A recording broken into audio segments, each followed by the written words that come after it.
आत्म भाव न भावता जीव लहे केवल ज्ञान रे। आत्म भाव न भावता जीव लहे केवल ज्ञान रे। आत्म भाव न भावता जीव लहे केवल ज्ञान रे। आत्म भाव न भावता जीव लहे केवल ज्ञान रे। आत्म भाव न भावता जीव लहे केवल ज्ञान रे। आत्म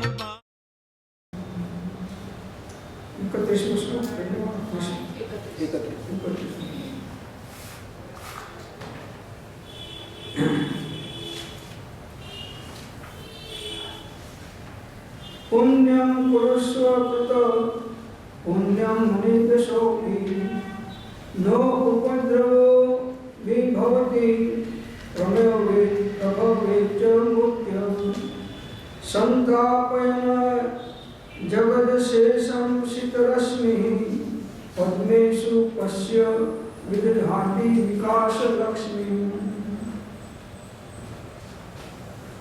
हे भव्य आत्मा, जो तू सुखनो अभिलाषी होय तो पुण्य कर। पुण्यवान जीवने प्रबળ ઉપસર્ગ પણ પીડા આપી શકતો નથી, પરંતુ એ જ ઉપસર્ગ કોઈ વેળા તેને મહાન વિભૂતિ પ્રાપ્ત થવાનું નિમિત્ત થઈ પડે છે। જેમ સમસ્ત જગતને આતાપ આપનારો સૂર્ય કમળ કુમળા પુષ્પોને વિકસાવવા નિમિત્તરૂપ થાય છે, પુણ્યનો પ્રભાવ कोई और होई से।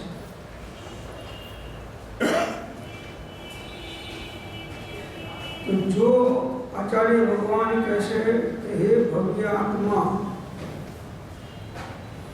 जो तू सुखी थवानो अभिलाषी होय तो पुण्य कर।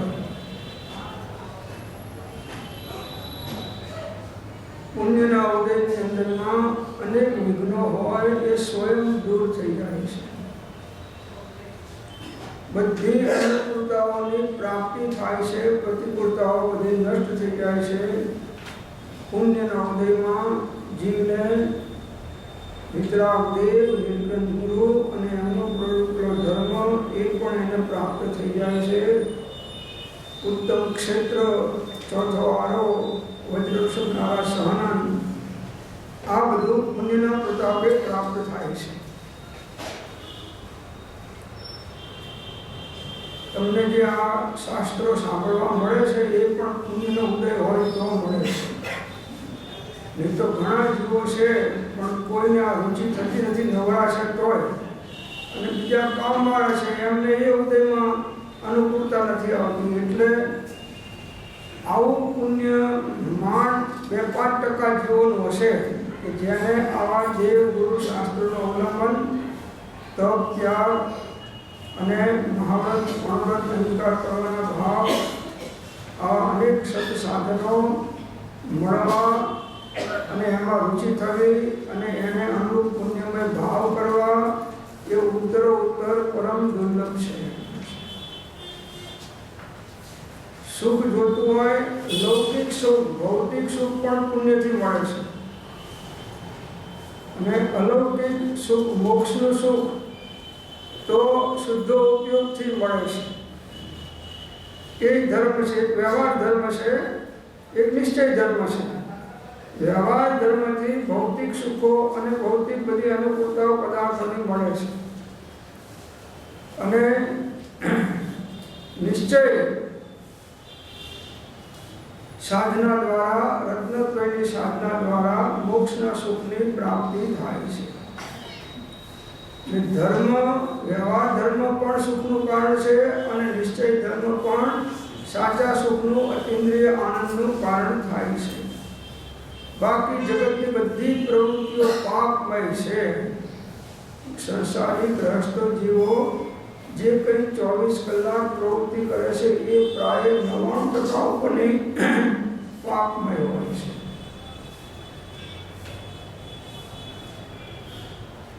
જીવન આપણું તપાસી જુઓ કે ભાઈ 24 કલાક મળ્યા છે તો એમાં 6, 7, 8 કલાક તો ઊંઘમાં જતા રહેશે, 5, 6 કલાક ધંધામાં કે નોકરીમાં પેમાં જતા રહેશે, 6, 7 કલાક મોટાભાગના જીવન પેમાં જતા રહેશે ને.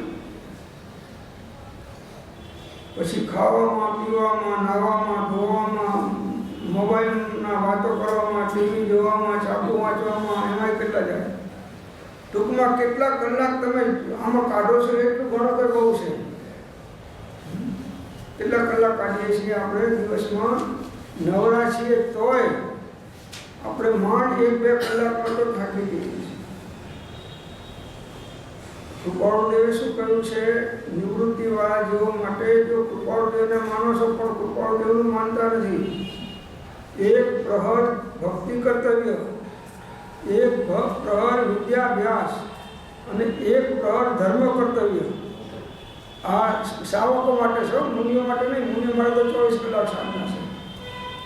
તો 1 પ્રહર ભક્તિ કર્તવ્ય, 1 પ્રહર એટલે કેટલા કલાક થયા? 3 કલાક ભગવાનની, દેવ, ગુરુ, શાસ્ત્રની, ધર્મની ભક્તિ કરો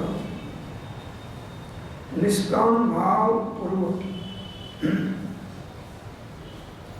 કોઈ પણ ફળની ઈચ્છા રાખ્યા વગર ભક્તિ કરો છો. જે તમારા પરિણામ નિર્મળ થાય છે એ નિર્મળ પરિણામના કારણે જે તમને લાભ થવાનો છે એના કારણે થઈ જાય છે. માંગો કે ના માંગો એમાં કોઈ ફરક નથી પડતો.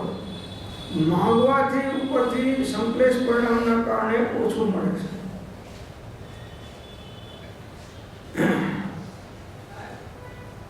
નિષ્કામ ભક્તિ, કોઈ પણ ફળની ઈચ્છા વગર ભક્તિ કરો.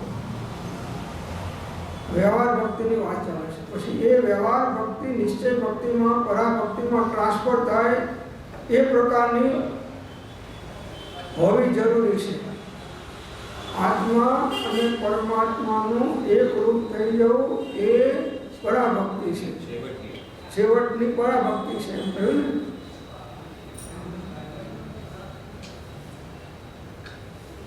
એમાં શાંતિ છે. કોઈ પણ પાપમય પ્રવૃત્તિમાં જીવને અંદરમાં શાંતિ ના હોય, અશાંતિ હોય, આકૃતા વ્યાકૃતા હોય, આત્મ ધ્યાન, રૌદ્ર ધ્યાન હોય, એના પરિણામ સંકલેશમય હોય. આહાર સંજ્ઞા, ભય સંજ્ઞા, મૈથુન સંજ્ઞા અને પરિગ્રહ સંજ્ઞા, 5 ઇન્દ્રિયના વિષયોની સંજ્ઞા. પરિગ્રહ સંજ્ઞા પણ પાપ સંજ્ઞા છે. આહાર સંજ્ઞા એ પણ પાપ સંજ્ઞા છે.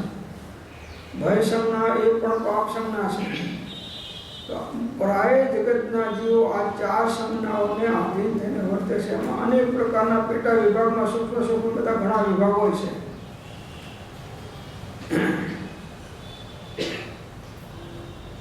હવે મોટા ભાગના જીવો આ 4 સંજ્ઞાઓમાં વધારે સમય ગુમાવી નાખે છે.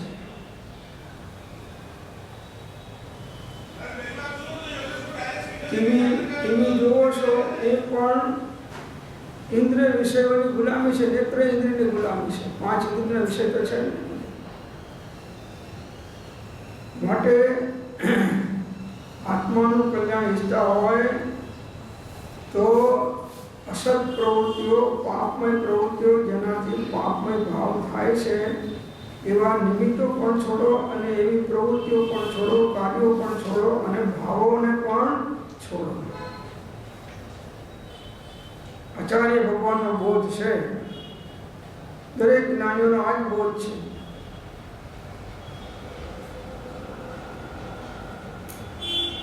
ઇન્દ્રિય સુખ કે અભિલાષા બોલે છે ને, પેલા પદમાં એક આવે છે, ઇન્દ્રિય સુખની જ અભિલાષા. ધર્મ કરીને પણ અજ્ઞાની જીવો ઇન્દ્રિય સુખની પ્રાપ્તિ થાય એ જ અભિલાષા રાખે છે. એ અભિલાષાથી ધર્મ કરવાનો નથી, પણ ધર્મ કરતી વખતે જે પુણ્ય બંધાય છે એનાથી બધી અનુકૂળ સામગ્રી મળે છે.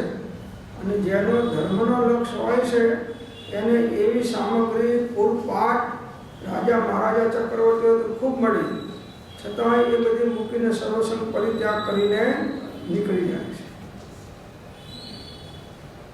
સમ્યક દ્રષ્ટિ આત્મા એનું પુણ્ય પણ વિશિષ્ટ બંધાતું હોય, એના કારણે ઉપરના દેવલોકમાં જાય અને ત્યાં પણ એ જાગૃત રહેશે. ત્યાં ભોગોની આકુરતા વિશેષ છે, માનસિક અશાંતિઓ વિશેષ છે. સમ્યક દ્રષ્ટિ આત્મા છે એ સમજે છે કે આ સુખ આત્મા સિવાય ક્યાંય શાંતિ કે સુખ છે નહીં. ગમે ત્યાં જાઓ, ગમે તે દોડો, ગમે તે કરો, પણ સુખ અને શાંતિ આત્માની અંદરમાં છે અને એ આત્માનો આશ્રય કરવાથી મળે છે, આત્મ ધ્યાન દ્વારા મળે છે.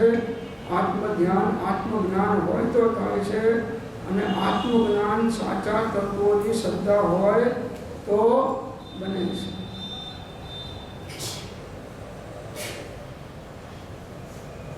પુણ્યવાન જીવને પ્રબળ ઉપસર્ગ પણ પીડા આપી શકતો નથી એમ કે છે.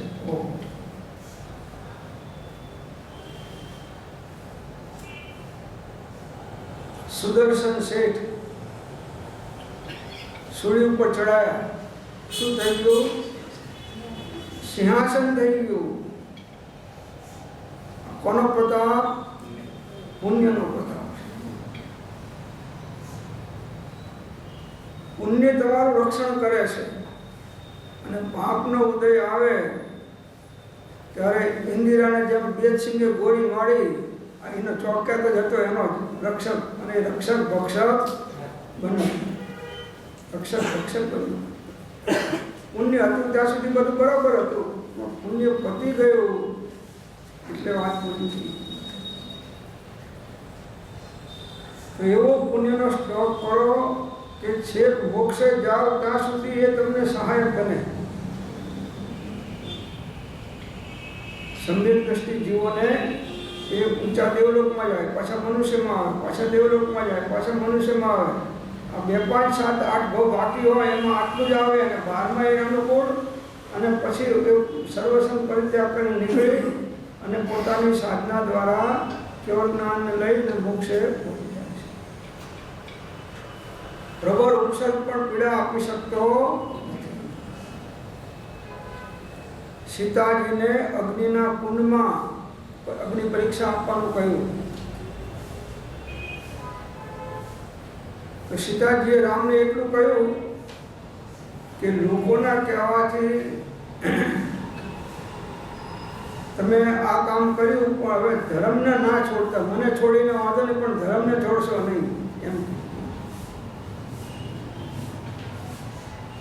તો સીતાજીને પણ અગ્નિ શીતળ થઈ ગયો, બાળ્યો નહીં, અગ્નિ બાળ્યું નહીં. આવા ઘણા દાખલાઓ આગળની અંદરમાં કથાની યોગમાં આવે છે. પુણ્યનો ઉદય હોય તો પાપ કંઈક દુઃખ આવી પડ્યું તો એ સુખમાં આવી જાય. પુણ્યનો ઉદય આવે ત્યારે મારી બનેલી વાત કરું છું, મારો પોતાનો અનુભવ દાખલો કે મારે એક વખતથી 40-45 વર્ષ પહેલાં સ્કૂટરનો એક્સિડન્ટ થયેલો, સ્લીપ મારી ગયું ટર્નમાં. તો આ હાથ અમે પકડી રાખ્યો તો એના ખભા ઉપરથી ઘોડો જે હોય એ આખો એના ગાદીમાંથી ખસી ગયો. અને પાપનો ઉદય હતો એટલે કોઈ બધા માણસો ભેગા થયા તો કોઈ બરફ લઈને ઘસ્યો એટલે વધારે સોલિડ થઈ ગયો, મજબૂત.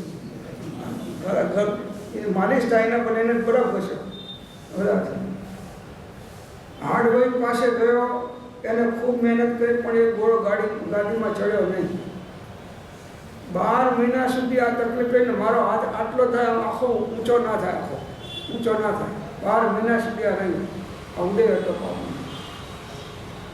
એક વખત હું 1 નંબરની બસમાં સ્ટેશનથી લાલ દરવાજા હતો. 1 નંબરની બસ હોય છે ને, ગાંધી રોડ બસ આવી ગઈ. તો 1 નંબરની બસમાં હું સ્ટેશનથી બેઠો, પણ હું લેટ આવ્યો એટલે બસ ફૂલ થઈ ગયેલી, એટલે મારે બેસવાની જગ્યા પડી નહીં એટલે હું ઊભો રહ્યો. એટલે પેલું છોતરું હોય છે ને પેલું પકડવાનું હેન્ડલ, એ આમ પકડીને આટલું પકડીને ઊભો રહ્યો અને એક હાથ પેલું સીટ ઉપર સીટના આગળ લગાડ્યો. એમાં ચંદ્રવિલાસ હોટલ આગળ આવી તો એક સાયકલવાળો એક ગાડીને અમારા બસને આડો ઉતર્યો, એકદમ તરત એને ટર્ન મારીને આમ નીકળી ગયો. એટલે પેલા બસવાળાએ જોયું, તરત એને એકદમ બ્રેક મારી દીધી. બ્રેક મારી એટલે આમ હતો, મારો હાથ આમ થઈ ગયો, આમ થઈ ગયો ને ઘોડો ગાદીમાં ચડી ગયો. 12 મહિના આ પુણ્ય ઉદય આવ્યો જો. અને બીજાના પાપના ઉદય એવા આવ્યા કે બીજાના 3 જણાના માથા ફૂટી ગયા, ઓચિંતી બ્રેક વાગી, 3 જણાના માથા ફૂટી ગયા. તો એ ડ્રાઈવરને ગાળો દીધી કે તમે કેવી રીતે ગાડી ચલાવો છો? તો પેલા તો કોઈને મારી નાખું. મેં કીધું તને શાબાશી દો, જે કામ ભાઈ એ નથી કર્યું તે મારું કામ કરી છે. હાથ ઊંચો થઈ ગયો. ઊંડો ઉદય આવે ત્યારે વગર મહેનતે, વગર આયોજનથી તમારું જે કંઈ તકલીફ હોય એ બધી દૂર થઈ જાય છે. પુણ્ય ઉદય, પુણ્ય ભાવ કરવાથી પુણ્ય બંધ થાય છે અને એ પુણ્ય બંધ એની સ્થિતિ પ્રાપ્ત કરીને ઉદયમાં આવે છે.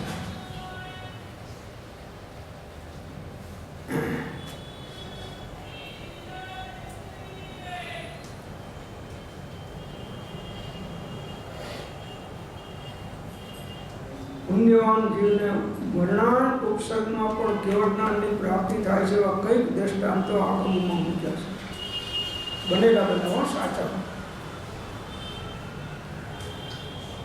મોક્ષ માર્ગમાં પુણ્યની પણ જરૂર પડે છે. ભલે પુણ્ય હે છે પણ છતાં એની જરૂર તો પડે જ છે. પુણ્ય ના હોય તો મનુષ્ય ભવ જ ના મળે તો મોક્ષ કાં થવાનું છે? પંચેન્દ્રિય સંગીપણું પણ પુણ્ય હોય તો મળે છે, અને પંચેન્દ્રિય સંગીપણું મળ્યું હોય તો આત્મજ્ઞાન પ્રાપ્ત કરવાના ચાન્સ ઊભા થયા, અને એકેન્દ્રિય બેન્દ્રિયમાં ગયો તો એ ચાન્સે ગયો. પાપના ઉદયમાં એકેન્દ્રિય બેન્દ્રિયમાં ઘૂસી જાય ગયું. માટે કહેશે કે દિવસની અંદરમાં 1 પ્રહર ભક્તિ કર્તવ્ય, 3 કલાક ભગવાનની ભક્તિ કરો, 1 પ્રહર વિદ્યાભ્યાસ એટલે સત્શાસ્ત્રોનો અભ્યાસ, સ્વાધ્યાય, સત્સંગ, ચિંતન, મનન, નિધિધ્યાસન, અનુદેક્ષણ, ભાવના વગેરે દ્વારા જે સ્વાધ્યાયના પ્રકારો છે એના દ્વારા વિદ્યાભ્યાસ વધારો, જ્ઞાનની વૃદ્ધિ કરો. શ્રદ્ધા તમારી એના કારણે મજબૂત થશે અને ચારિત્ર લેવાના ભાવ તમને સમ્યક પ્રકારે યથાર્થ આવતા રહેશે. 1 પ્રહર વિદ્યાભ્યાસ અને 1 પ્રહર ધર્મ કર્તવ્ય. 3 ટાઈમ સામાયિકની અંદરમાં સ્વરૂપ અનુસંધાન દ્વારા આત્માનુભૂતિ થાય એવો પ્રયત્ન, મૂળ ધર્મ, નિશ્ચય ધર્મ. સામાયિક 3 નહીં કહેશો, 3 ટાઈમ છે એના. એક સૂર્યોદય પહેલાંની 1 ઘડી, સૂર્યોદય પછીની 1 ઘડી, એક બપોરના 12 વાગ્યા પહેલાંની 1 ઘડી અને બપોરના 12 વાગ્યા પછીની 1 ઘડી, અને એક સાંજના સૂર્યાસ્ત પહેલાંની 1 ઘડી અને પછીની 1 ઘડી. 1 ઘડી એટલે 24 મિનિટ. આ ઓછામાં ઓછી 48 મિનિટની સામાયિક 3 ટાઈમ સાવકોએ નિરંતર કરવી જોઈએ. એમાં વખતે ઉપયોગ ઘર ભેગો થવાનો હોય તો થઈ જાય છે, કેમ કે સામાયિકમાં હવે બીજી કોઈ પ્રવૃત્તિ પાપની તો છે નહીં. બધા આરામ પરિગ્રહ, મોબાઈલ બધું છોડી બેઠા છે. તો હવે એને ચાન્સ તો મળ્યો છે. એમાં ચિંતનમાં લાગી જાય, ભેદ વિજ્ઞાનની સાધનામાં લાગી જાય અને એનું ભવિતવ્ય રૂઢું હોય તો આ ધર્મ કર્તવ્યની અંદરમાં એ નિશ્ચય ધર્મની પ્રાપ્તિ કરી લેશે. 3 સામાયિકની જે શ્રાવકની વાત છે, એટલે 5મા ગુરુસ્થાનના શ્રાવક કે 4થા પહેલાના મિથ્યા દ્રષ્ટિ શ્રાવકમાં આ લાગુ પડે. પેલાના તો નિયમથી હોય, એના તો પ્રતિમા પૂર્વક હોય. પહેલી પ્રતિમા, બીજી પ્રતિમા, પછી ત્રીજી પ્રતિમા, વ્રત પ્રતિમા, ચોથી સામાયિક પ્રતિમા આવે. એને તો નિયમથી આવી. પણ જેને કંઈ વ્રત નથી લીધા એને પણ સામાયિક બતાવી છે. જો ને પુણ્ય શ્રાવકને સામાયિકનું ફળ કેટલું બતાવ્યું છે કે શ્રેણિકનું આખું રાજ આપી દે તો પણ એની સામાયિક તુલ્ય પુણ્ય એનું થયું. એક સામાયિકમાં આટલું પુણ્ય બતાવ્યું છે. એક સામાયિક જો તમે શુભ ભાવપૂર્વક પણ કરો તો 1000 વર્ષનું દેવલોકનું આયુષ બધા એટલું તો સામાયિકનો પ્રતાપ છે. એક સામાયિકનો એટલો પ્રતાપ છે. અને એમાંય સામાયિક તો ચારિત્ર દશા છે. એમાંય ઉપયોગ થોડો અંશ પણ 1 સેકન્ડ પણ સ્વરૂપમાં સ્થિર થયો તો સંબર નિદ્રાનો ઢગલો અને જીવ મોક્ષનો અધિકારી બની ગયો. આરંભ પરિગ્રહ તો બધા પાપ તો છોડ્યા, તમે આટલો તો ફાયદો થયો. તમે અહીં આવ્યા તો બીજાને રંજાડતા તો મટ્યા. કલાક આવ્યા તો કલાક બીજા તમારા નિમિત્તે તમે હેરાન કરવા હતા, ફોન કરીને કે રૂબરૂ મળીને અને રોજ પીવાના હતા. પોતાને રંજાડતા બેઠા. હા, અને તમને રંજાડતા બીજા મોટ્યા.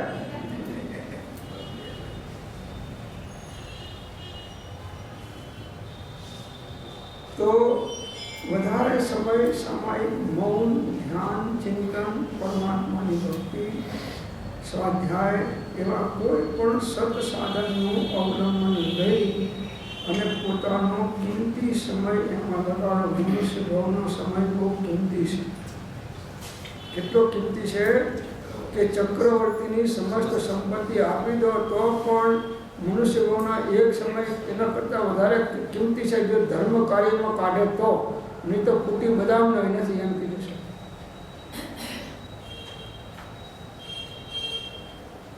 બહુ ગપ્પા માર્યા, બહુ રાગ દ્વેષ કર્યા અને બહુ સંસારના મહોત્સવ કર્યા, હવે સમજ્યા પછી એમાં ઉઠન. અને કોઈ એવા મહાન સાધક જીવોના સંપર્કમાં રહી અને તમારી દશાને વૃદ્ધિ થવામાં એવા નિમિત્તના સહવાસમાં રહો. સંસારી જીવો હોય, અજ્ઞાની જીવો હોય, અસંયમી જીવો હોય, લૌકિક દ્રષ્ટિવાળા જીવો હોય, એવાના સંગમાં રહેવાથી અનેક પ્રકારના પાપમય પરિણામો થયા વગર રહેશે નહીં. એનાથી બચો. આટલા બધા સતશાસ્ત્રો છે કે તમારો પાર આવે નથી. તમારી આવી નાના વર્ષની જિંદગી હોય ને તોય શાસ્ત્રો ખૂટેવા નથી. એટલા બધા શાસ્ત્રો છે. વાંચો, શાંતિ વાંચતા જાઓ, નોટ કરતા જાઓ, એનો અર્થ લખતા જાઓ, ભાવાર્થ લખતા જાઓ, જે અગત્યની બાબત મોસ્ટ આઈએમપી હોય એની નોટ કરતા જાઓ, એક એક શ્લોકમાં કરતા જાઓ. તમારો ઉપયોગ નવરો જ પડે નહીં. ઉપયોગ નબળો પડ્યો તો બે ઘડીમાં નખો કાઢી નાખે છે. પુણ્યવાન જીવને પ્રબળ ઉપસર્ગ પણ પીડા આપી શકતો નથી. પ્રબળમાં પ્રબળ હોય તો પીડા નથી આપતો. કેવળ જ્ઞાન આપે છે. મહાપુરુષો ઉપસર્ગની અંદરમાં કેવળ જ્ઞાન લે છે. પરંતુ એક ઉપસર્ગ કોઈ વેળા તેને મહાન વિભૂતિ પ્રાપ્ત થવાનું નિમિત્ત થઈ પડે છે. આ જ ઉપસર્ગ હજારો વર્ષ તમે સાધના કરો અને જે લાભ ના થાય એ ઉપસર્ગના ઉદયની અંદરમાં અંતર્મુહૂર્તમાં થઈ જાય છે. હજારો વર્ષની તમે સાધના કરો અને તમે કેવો જ્ઞાન ના લઈ શકો અને ઉપસર્ગની અંદરમાં ઉપયોગ એટલો બધો તમારો સ્વરૂપમાં એકાગ્ર થઈ જાય છે જો પાત્રતાની યોગ્યતા હોય તો એ અંતર્મુહૂર્તમાં તમારું કામ કેવો જ્ઞાન થઈ જાય છે. પાંડવો અમે હમણાં જ પાલિતાણા જઈને આવ્યા, કોલેજ આવ્યા તો ત્યાં અર્જુન, ભીમ અને યુધિષ્ઠિર આ ત્રણ પાંડવો ત્યાંથી મોક્ષે ગયા ને એમના ઉપર ભયંકર મરણાંત ઉપસર્ગ લોઢાના ધગધગતા દાગીના સાણસામાં પકડાઈ અને કૌરવોના કુટુંબજનોએ એમને પહેરાવી દીધા. મુનિ અવસ્થા હતા, દિગંબર મુનિ. ત્યાં આગળ હવે નવી મૂર્તિઓ મૂકી પાછળ દિગંબર મંદિરમાં ભીમ, અર્જુનની અને યુધિષ્ઠિરની નગ્ન દિગંબર મૂર્તિ મૂકી છે. કેમ કે ત્યાંથી કેવળ જ્ઞાન ગયા ને એટલે હમણાં એના દર્શન કરીને આવ્યા. એ બધી પ્રેરણા મળેલી છે. જો ઉપસર્ગ આવવાનું કારણ પાપનો ઉદય તો તે કર્મ બાંધી છે તે ઉપસાય, પણ એની અંદરમાં ઉપયોગની જાગૃતિ જેને છે એ કામ કાઢી જાય છે. કર્મ બાંધી છે ઉદયમાં આવવાનું, પણ ઉદયમાં આવેલા કર્મમાં ક્ષમતા રાખવી, શાંતિ રાખવી, ધીરજ રાખવી, સહનશીલતા રાખવી, નિરુપાયતા છે ત્યાં સહનશીલતા એ સુખદાયક છે.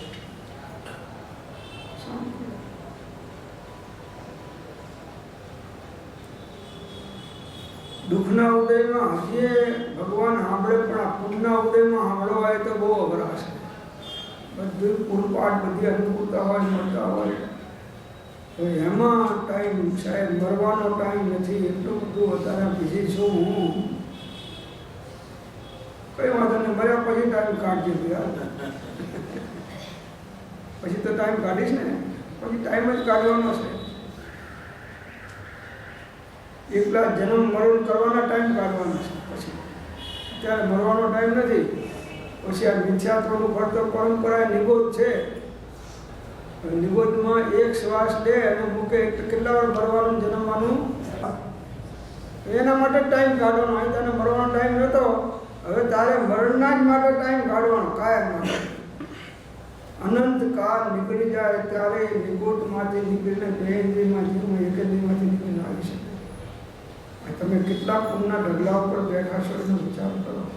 અને કિંમતી સમય કેવા તમે વિકથાઓમાં અને વિષયોની પાછળ અને આરંપરિકની પાછળ અને લૌકિક કાર્યની પાછળ વેઠવી નાખો છો. એ તો આ સત્સંગ મળ્યો નથી અથવા મળ્યો તો એને પચાયો નથી, એનું ફળ છે આ બધું.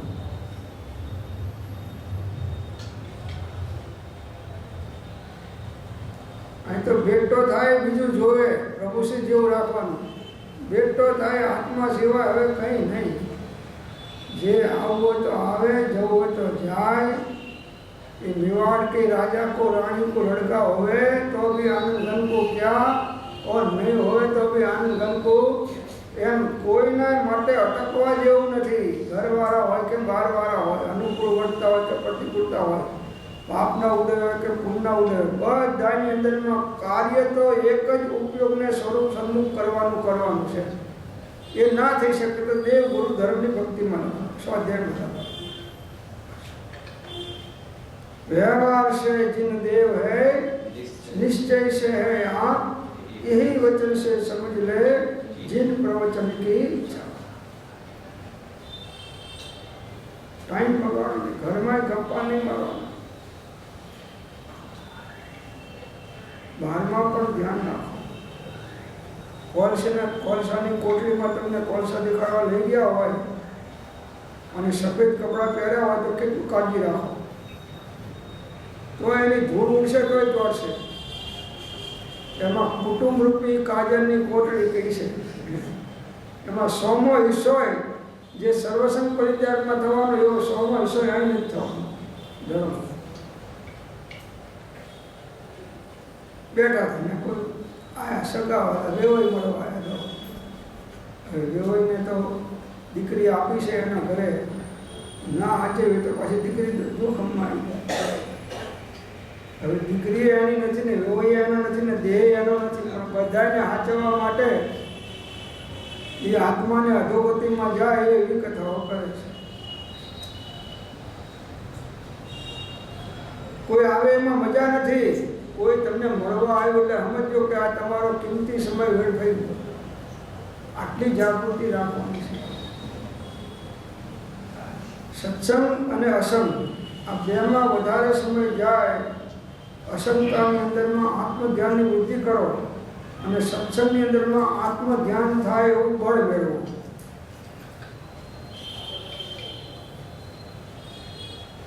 જેમ સમસ્ત જગતને આતાપ આપનારો સૂર્ય કમળના કુમળા પુષ્પોને વિકસાવવા નિમિત્ત રૂપ થાય છે. જગત તડકો ધૂમ ધબધો પડતો હોય છે તો જગતના જીવો ત્રાહિમ થઈ જાય છે. ત્યારે કમળ ઉપર પડે છે તો કમળ ખીલે છે.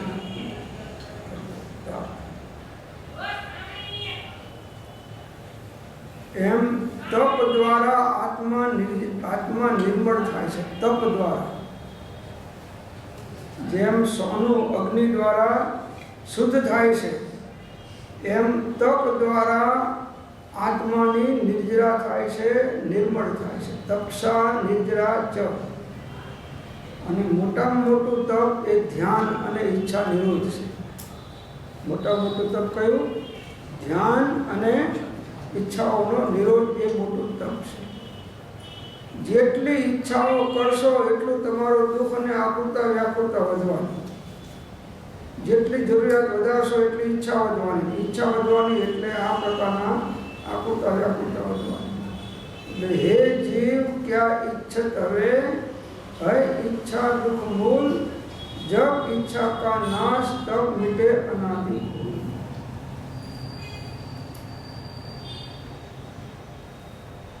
સહેજે સહેજે જીવન જીવો. જે આવ્યું આવ્યું, ગયું તો ગયું, રહ્યું તો રહ્યું, ના થયું તો ના થયું, મર્યું તો મર્યું, જીવ્યું તો જીવ્યું. हर हालत में आप स्वभाव में अवधो सदा मगन में रहना. जगत जीव है कर्मा दीना, अचरज कछु न दीना. आप स्वभाव में अवधो सदा मगन में रहना. मस्ती में रोने शू तमारे लई जવું છે? બધું જાય તો મસ્તી રાખો કે ભલું થયું ભાગી જ જાય. ઘરવાળા જાય કે મિલકતો જાય કે જે જાય એ સારા માટે છે. આવશે તો એની વ્યવસ્થામાં તમારો ઉપયોગ કરાવો.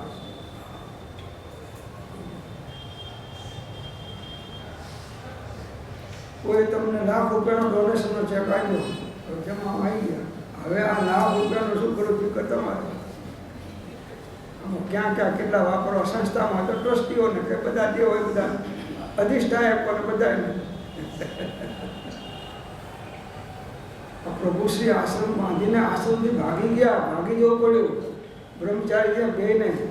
આટલા બધા ત્રાસ થવા. વધવા પણ સંસારનું નર દઈને હારી જાઓ. બહુ એટેચમેન્ટ. જેટલું તમે મોટો ફેલાવો કરશો એટલું એટેચમેન્ટ તમારા વધારે થવાનું. અને એટેચમેન્ટ એ વધારે આવવાનું એટલે આત્મા સાથે ઉપયોગનું ડિટેચમેન્ટ રહ્યા કરવાનું.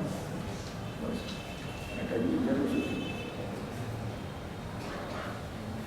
બધાને પમાડી દો એ ભાવના પણ કર્તૃત્વપણાની ભાવના એ અજ્ઞાન છે. સહેજે સહેજે તમે બેઠા હોય કોઈ આવ્યું તો આવી ગયું. સત્સંગ ચાલતો હોય. બાકી આયોજન કરીને તમે ચારે બાજુ ધર્મના નામે પ્રચાર પ્રસારના પેલા કરવા જાઓ છો એમાંય આત્માની અંતરંગ શાંતિ તો તમે ખોઈ દેશો.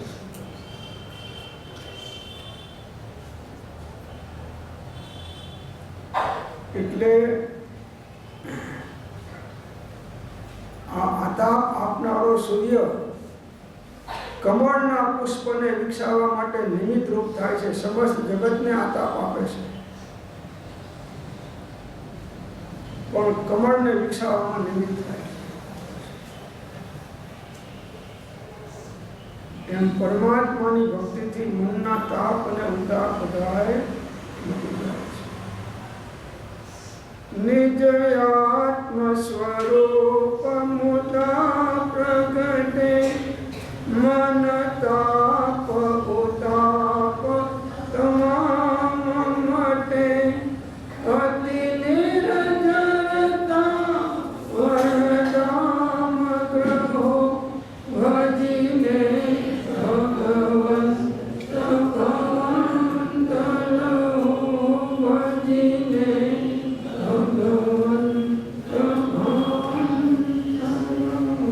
તમારા આત્માને પૂછો કે 1 કલાક સમય આવો છો તમારા મનના બધી શાંતિ થાય છે કે નહીં. આ હોળી હળગી રહી હતી એ બધી બંધ થઈ ગઈ કે નહીં. 1 કલાક. હવે આવા 24 કલાક જાય તો કોઈ તમારો મોક્ષ રોકી શકે એવું નથી. અને ના કરો તો તમને કોઈ મોક્ષ આપી શકે એવું નથી. નિત રહે સત્સંગમાં એ તો તોડે માયા કેરા ફંદરે. મેરું તો ડગે પણ જેના મન ના લગે ભલે ભાંગી પડે બ્રહ્માંડ રે. ચિત્તની વૃત્તિ જેની સદાય નિર્મળી એને મહારાજ થયા મહેરબાન. નિર્મલ અને પવિત્ર પરિણામોની અંદરમાં ભગવાન આત્માનો ભેટો થાય છે.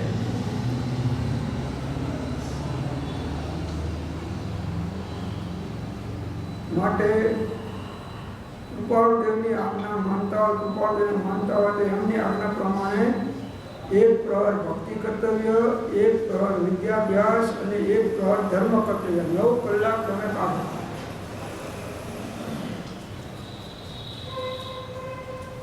છેવટે પાસ માર્કમાં તો આવો 3 કલાક. ત્રીજો ભાગ પાસમાં આવો. અત્યારે 3 કલાક અત્યારે કરો તો બહુ છે. હમણાં શરૂઆતમાં છો એટલે હો. બાકી તો 9 કલાકે ઓછા છે. ક્ષણે ક્ષણે કાર્ય કાર્ય પ્રસંગે પ્રસંગે સ્વદશા પ્રત્યે ઉપયોગ દેવો એમ કહ્યું 636 પત્રમાં. ક્ષણે ક્ષણે કાર્ય કાર્યે પ્રસંગે પ્રસંગે સ્વદશા પ્રત્યે ઉપયોગ દેવો એટલે જાગૃતિ રાખવી ક્ષણે ક્ષણે કાર્ય કાર્ય પ્રસંગે પ્રસંગે. મેં તો હાથીના સ્નાન જેવું સંસારીનું જીવન બતાવ્યું છે કે 12 કલાક તળાવમાં નાય પણ પાછો બહાર આવે એટલે ઊંઘથી ધૂપ ઉડાડીને મેળો થઈ જાય તરત. એમ આ સંસારીજી 2 કલાક 3 કલાક કંઈ કર્યું હોય એ વળી પાછા પ્રવૃત્તિમાં આવે એટલે એ ક્રોધ માન માયા લોભ રાગ દ્વેષની એવી ધૂપ ઉડાડીને પાછો હતો ને એવો મેળો થઈ જાય બલકે વધારે મેળો થઈ જાય.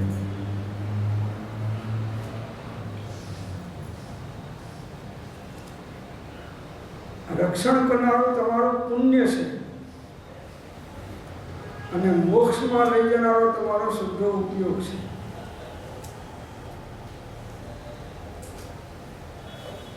ગમે એટલા પાપ તમે એકાંતમાં કોઈ ના જાણે એવી રીતે કરો તો પણ જે પરિણામ અનુસાર બંધ પડ્યા છે એમાં તો કોઈ જાણે કે ના જાણે એનું ફળ પડ્યા વગર રહેવાનું. પાપ छिपाया ના छिपे छिपे तो महाभाग दाबी डूबी ना रहे रुई लपेटी.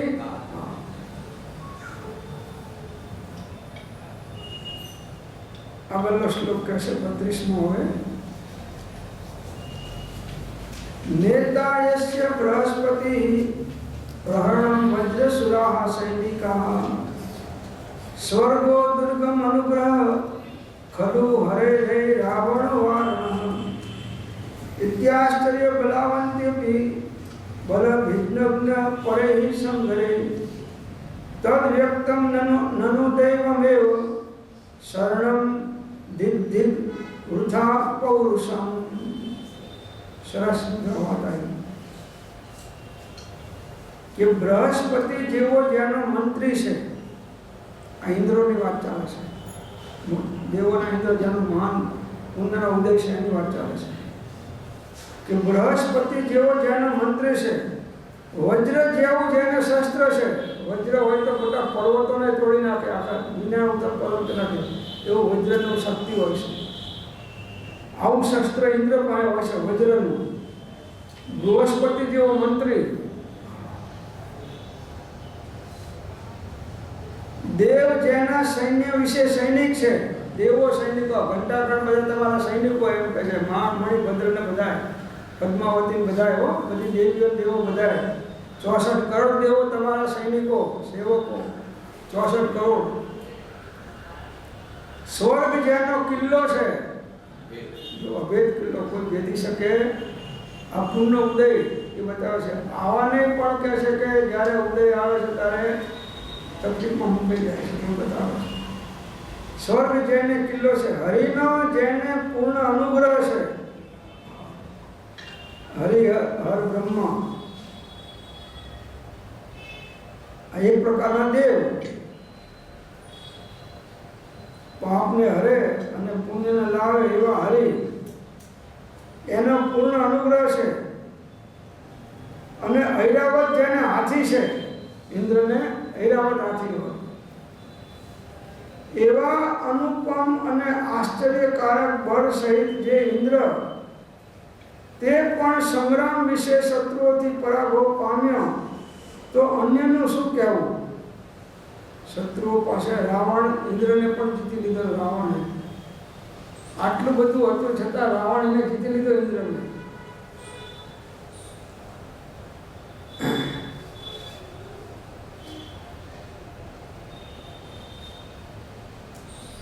કુંભકર્ણમાં ખૂબ બળ હતું રાવણ કરતા. કુંભકર્ણ બહુ બળવાન હતો. એને ખૂબ તપસ્યા કરી. પછી ભગવાન પ્રસન્ન થયા કે માગ તો તારી તપસ્યાનું ફળ તારે જે લેવું લઈ લે. એટલે એને કહ્યું કે આ ઇન્દ્રાસન જ માંગેલું. એટલે ઇન્દ્રને ફડફડાટ થયો કે આ ઇન્દ્રાસન માંગે તો આ સ્વર્ગ આપણું ફળ કરી નાખે. એટલે આ સરસ્વતી દેવીને મોકલ્યા કે જાઓ તમે જીવ ઉપર બેસી અને ઇન્દ્રાસનના બદલે નિદ્રાસન કરી નાખો.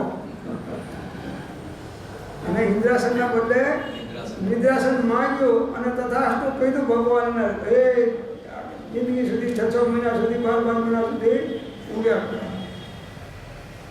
એમ તમને કંઈક આશીર્વાદ મળ્યા છે કે નિદ્રાસન એટલે સ્વાધ્યાયમાં તમને નિદ્રા આવી જાય છે, બીજે ક્યાંય ના જાય. એ આ કુંભકર્ણથી લડ્યા તો કુંભકર્ણની સ્ત્રી કે કુંભકર્ણ લડાઈમાં મરી ગયો રામના હાથે, તો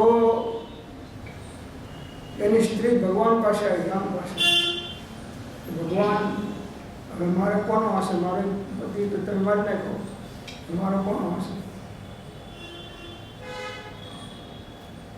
હવે મારું ધ્યાન કોણ રાખશે? મારે કોના આશ્રય જવું? તો કેટલું મેં વરદાન તો આપેલું છે, ત્યારે તારું બહુમાન બધે નહીં થાય. સત્સંગ ભક્તિ ચાલતી ત્યાં તારે જવાનું. સત્સંગ ભક્તિ ચાલતી હોય ત્યાં તારે. જીવોને ઊંઘ ક્યાં આવે છે? હા, એટલે કુંભકર્ણની સ્ત્રી નિદ્રા દેવી એ અહીં આગળ અત્યારે આપણને એના આશીર્વાદથી, ભગવાનના આશીર્વાદથી અહીં આવી જાય છે. કેમ કે આના જેવી શાંતિ ક્યાં મળે? એક સામાયિક પણ એક અહીં શાંતિ હોય. માણસને ઊંઘવાના બે ઠેકાણા. આમ ગોળી ખાય તો ઊંઘો ના આવે, અને સામાયિકમાં કે સત્સંગ આવે તો ઓટોમેટિક ઊંઘ આવી જાય. તો ઐરાવત હાથી એવા અનુપમ અને આશ્ચર્યકારક બળ સહિત જે ઇન્દ્ર તે પણ સંગ્રામ વિશે શત્રુઓથી પરાભવ પામ્યો, તો અન્યનું શું કહેવું? તેથી નિશ્ચય એમ સિદ્ધ થાય છે કે પુણ્યોદય એ જ જીવનો પરમ રક્ષક છે. વ્યવહારથી પુણ્યનો ઉદય હશે તો ગમે એટલા હશે, તમે મારવાવાળા તમને મારી નહીં શકે. જીતને તારે ગગન में इतने शत्रु હોય પણ કૃપા હોય પુણ્ય દેવ કી તો વાળ વાંકા ના હોય. કઈ ના.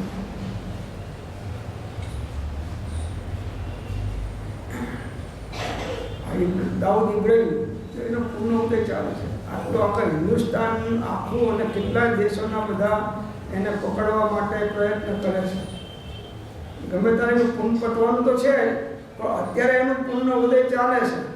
તો આટલું બધું કરતા હોવા છતાંય, આટલા બધા પાપ બનતો હોવા છતાંય પૂર્વનું પુણ્યનો ઉદય ચાલે છે, એટલે એને રક્ષણ મળ્યા કરે છે. બરાબર, અંદરમાં તો ભયભીત છે, અંદરમાં તો ખૂબ ભયભીત રહેશે અને ભાગતો ફરે છે, પણ છતાં બચી જાય છે. તો એ રક્ષણ કોણે કર્યું? પુણ્યના કારણે એનું રક્ષણ ચાલે છે. જ્યારે પાપનો ઉદય એક ઠેસ વાગે ને જીવને મરી જાય, એક એટેક આવે બેઠા બેઠા પૂરો થઈ જાય.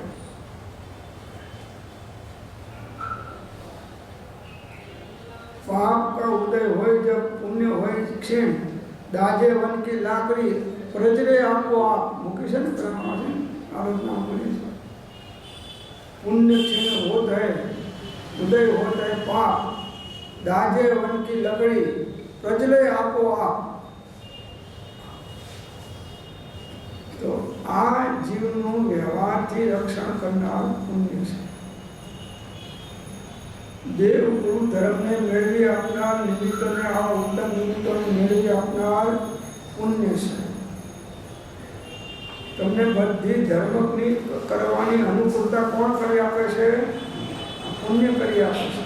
ભલે એ કરો છો, પણ એ જે મોક્ષે જાઓ ત્યાં સુધી એનો સાથની જરૂર પડે છે.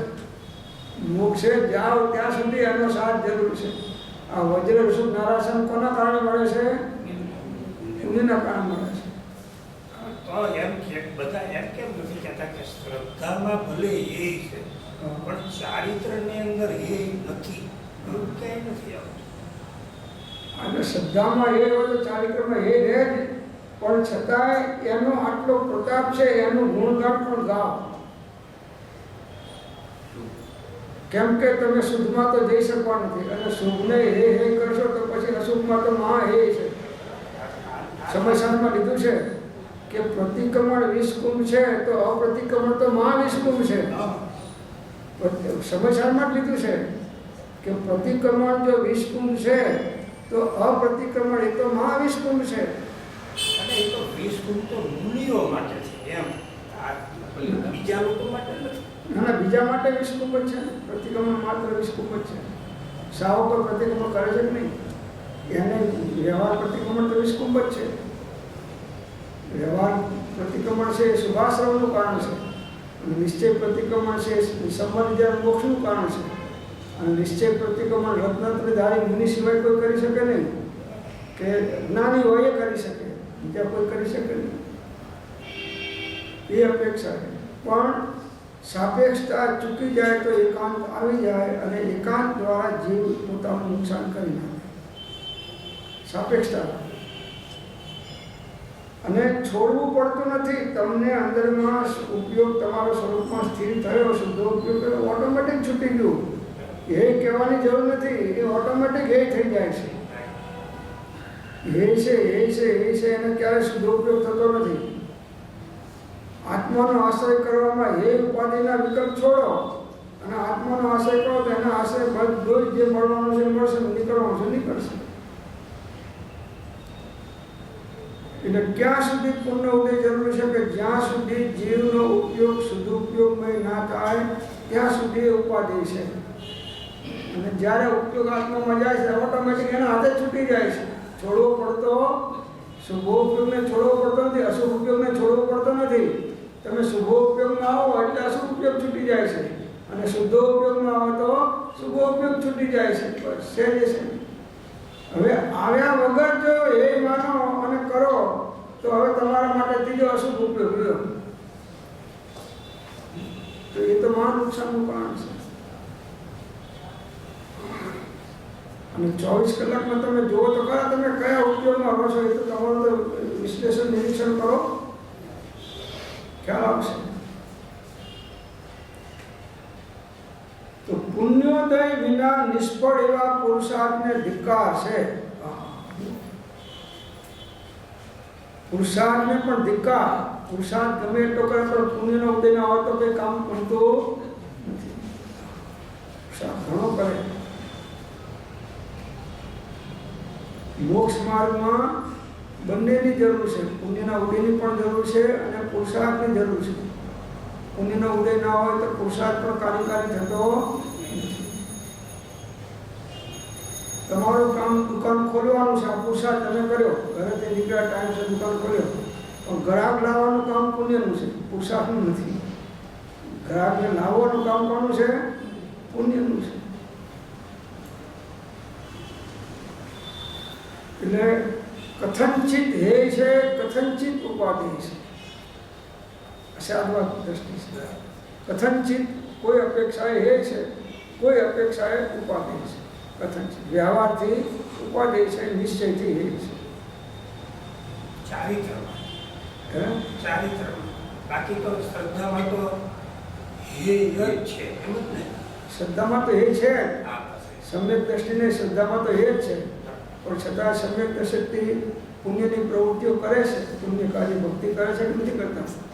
એ સમજે છે કે ભક્તિ કરવું છે, શુભ ઉપયોગ છે, એ છે છતાં કરે છે. એ શ્રદ્ધામાં તો પડ્યું છે. શ્રદ્ધામાં ના હોય તો તત્વની શ્રદ્ધાની વિપરીતતા થઈ ગઈ તો મિથ્યાત્વ ગાઢું થઈ જાય. શ્રદ્ધામાં યથાર્થતા ના હોય તો એ પુણ્યને ઉપાદેય માને તો એ નવતત્વની શ્રદ્ધામાં વિપરીતતા આવે. આશ્રમને એને ઉપાદેય માન્યો, કેમ કે પુણ્ય તત્વ એ આશ્રવ છે, અને આશ્રમને મોક્ષનું કારણ માન્યું. સંવર્ણ જ્યારે મોક્ષનું કારણ, એ તો તત્વના શ્રદ્ધામાં ગડબડ થઈ ગઈ, એ તો ઉપરથી મિથ્યાત્વ ગાઢું ગયું. શ્રદ્ધામાં હે છે, પણ ભૂમિકા અનુરૂપ જ્ઞાનીઓ પણ પુણ્ય ભાવનું અવલંબન લે છે, લેવું પડે છે, લેવું જોઈએ.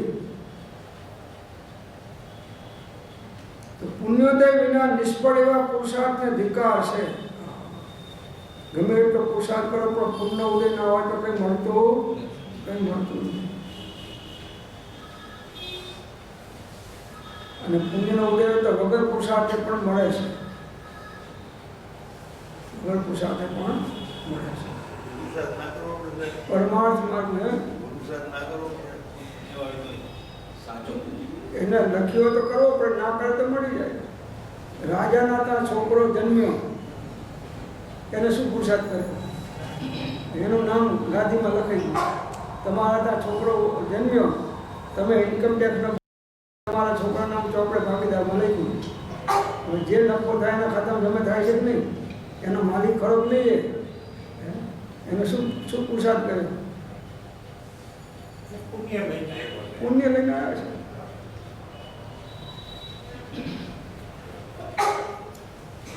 ધિક્કાર, જે જીવો માત્ર એકાંતે પુરુષાર્થથી દુઃખ નિર્વાણ થાય છે એમ માનીને પોતાના યોજેલા પુરુષાર્થ સિદ્ધ કરવા પણ સતત પ્રયત્ન કરી રહ્યા છે. ધિક્કાર, જે જીવો માત્ર એકાંતે પુરુષાર્થથી દુઃખ નિર્વાણ થાય છે, એકાંતથી દુઃખથી પુરુષાર્થ કરવાથી દુઃખ જાય છે એમ માને છે, પુરુષાર્થ કરવાથી દુઃખ જાય છે એમ માને છે, એકાંતે એમ માનીને પોતાનો યોજાયેલો પુરુષાર્થ સિદ્ધ કરવા માટે સતત પ્રયત્ન કરી રહ્યા છે. જે નક્કી કરે છે પ્રમાણે પુરુષાર્થ કરે પ્રયત્ન કરી રહ્યા છે. પણ પુરુષાર્થથી કંઈ દુઃખ જતું નથી. દુઃખ કાઢવા કોણ પુરુષાર્થ નથી કરતું? બધાએ કરે છે. બધાને દુઃખ જતા નથી. કોને જાય છે? એને પૂર્ણ ઉદય હોય છે અને જાય છે દુઃખ. ત્યાં જન્મમાં વાવેતર પૂર્ણ ઉદય છે. પૂર્ણ ઉદય તે જીવોને ગ્રંથકાર કહે છે કે ભાઈ, ભાગ્ય વિના પુરુષાર્થ નિષ્ફળ છે. તો રાકેશભાઈ પુરેદર આ વાક્યમાં મેં જોયું ને ત્યારે રાકેશભાઈ પુરેદર એમ કે પુરુષાર્થ તો કરવો જ પડે એમ. આ તો હવે આચાર્ય ભગવાન છે. હા, એ તો બરાબર. પુરુષાર્થ કરો તો ભાગ્ય ના હોય તો શું કામ?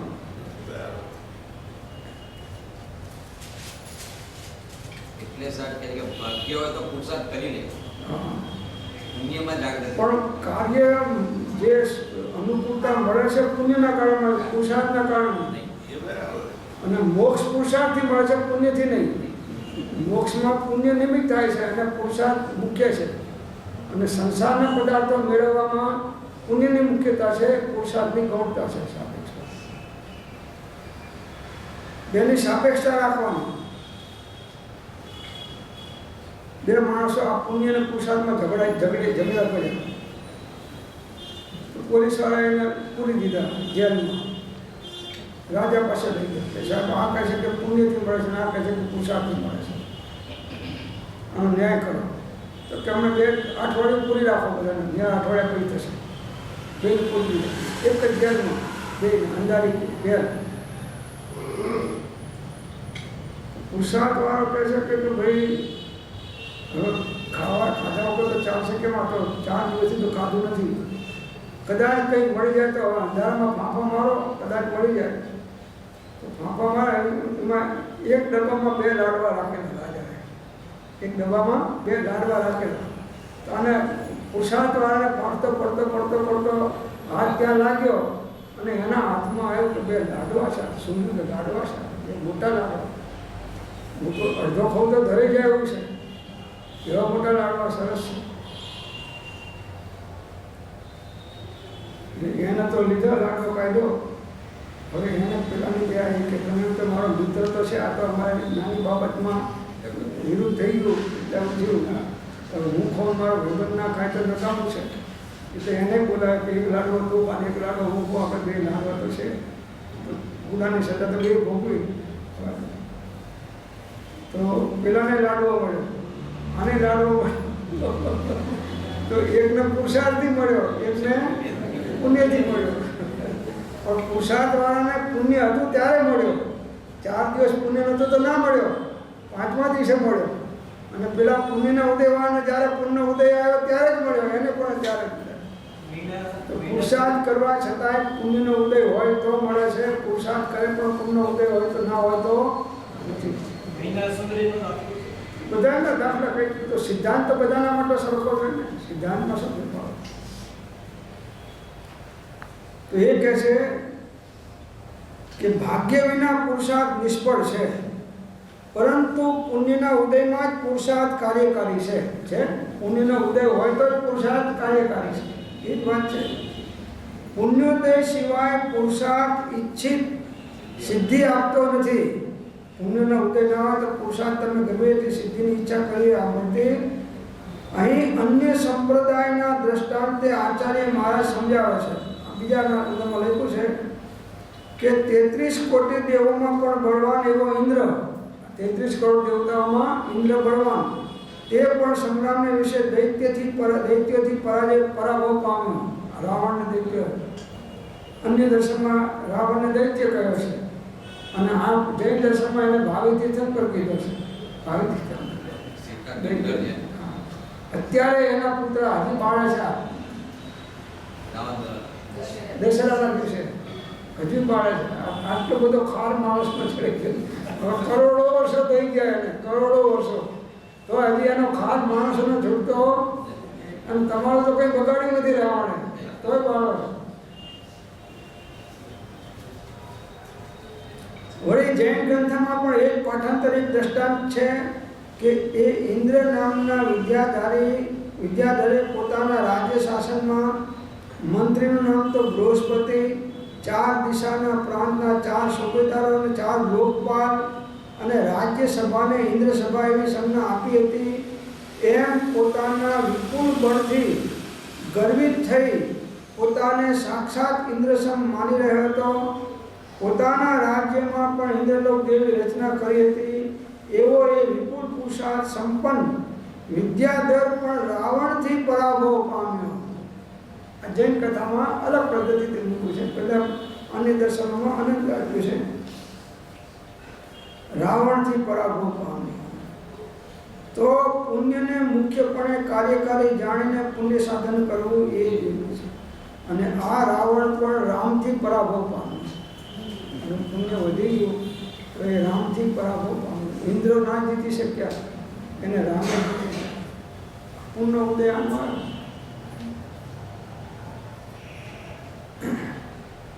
બધા કાર્યોમાં પુણ્યની ખૂબ જરૂર પડે છે.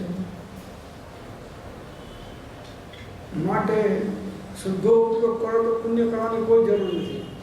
અંતર મુહૂર્ત માટે શુદ્ધ ઉપયોગ રાખો તો પછી પુણ્યની કોઈ જરૂર નથી. પણ એટલી ભૂમિકાની યોગ્યતા નથી તો પછી પુણ્યની જરૂર પડશે. છેક મોક્ષે જવા પહેલા સુધી ભગવાનનો મેળાપ આ કાળમાં આપણને કેમ ના થયો? હે સાહેબ એટલું ઓછું પુણ્ય, હે સાહેબ હું ભરત ક્ષેત્રમાં અવતર્યો એટલું ઓછું પુણ્ય. જ્ઞાની વિરહ પડ્યો આકરો અને જ્ઞાન રહ્યું હતી. આ પુણ્ય હોય તો મળે છે. પુણ્યની શ્રદ્ધા હોય કે પુણ્ય હોવું? પુણ્ય હોવું અને શ્રદ્ધા ખરી કે પુણ્ય હશે તો આ બધું મળશે. દેવ ગુરુ ધર્મ નિમિત્ત પુણ્યના ઉદય વગર નહીં મળે. શરીરનું ઉત્તમ સહન પુણ્ય વગર નહીં મળે. આ શ્રદ્ધા હોવી. અને છતાંય પુણ્ય મોક્ષનું કારણ નથી એવી શ્રદ્ધા રહેવી જોઈએ. પાછું બે સાપેક્ષતા રહેવી જોઈએ બંનેની. કોઈનું એકાંત પક્ષપાત નહીં.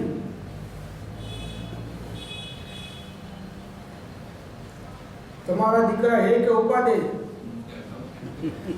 તો સાચવો છો નથી સાચવતા? બીજાના દીકરા સાચવો છો તો બીજાના દીકરાને અપેક્ષા એ તમારો દીકરો ઉપાડે અને બીજાના દીકરા હે થયા કે નહીં? તો આ બીજાના દીકરા છે. મોક્ષની અપેક્ષા એ પણ પાપની અપેક્ષા એ તો ઉપાડે છે. એટલે કથન છે. એ કહેશે તો પુણ્યને મુખ્યપણે કાર્યકારી જાણીને પુણ્ય સાધન કરવું એ જ યોગ્ય છે. અહીં કોઈ કહે કે અમે તો હિંસાદીનો ત્યાગ કોઈમાં દીઠો નહીં. વાસ્તવિક અહિંસાદિક ધર્મના સાધક પણ અસંભવિત લાગે છે. અહિંસાદિક ધર્મ વાર્તા માત્ર ધર્મ ગ્રંથોમાં સાંભળવા મળે છે, આવે છે. એમ વર્તમાનમાં ધર્માચરણનું અસંભાવ્યપણું માનવાવાળા જીવને ગ્રંથકાર હવે આગળના શ્લોકમાં એ કહેશે કે હિંસાથી શું નુકસાન થાય છે અને સાચી અહિંસા પાળનાર કેવા વિરલા જીવો હોય છે. સાચી અહિંસા એટલે રાગ દ્વેષ મોહમય પરિણામોની ઉત્પત્તિ ના થાય એ સાચી અહિંસા જૈન દર્શનની નિશ્ચય અહિંસા છે. એ અહિંસા પાળનારા જીવો વિરલા હોય છે.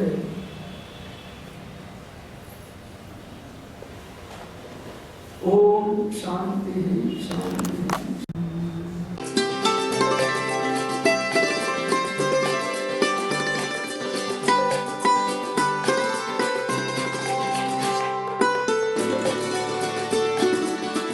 જેમાં છે એવો સંયમ, ઇન્દ્રિય સંયમ અને પ્રાણી સંયમ અને આત્મ સંયમ, સર્વ પરિગ્રહ તથા બધા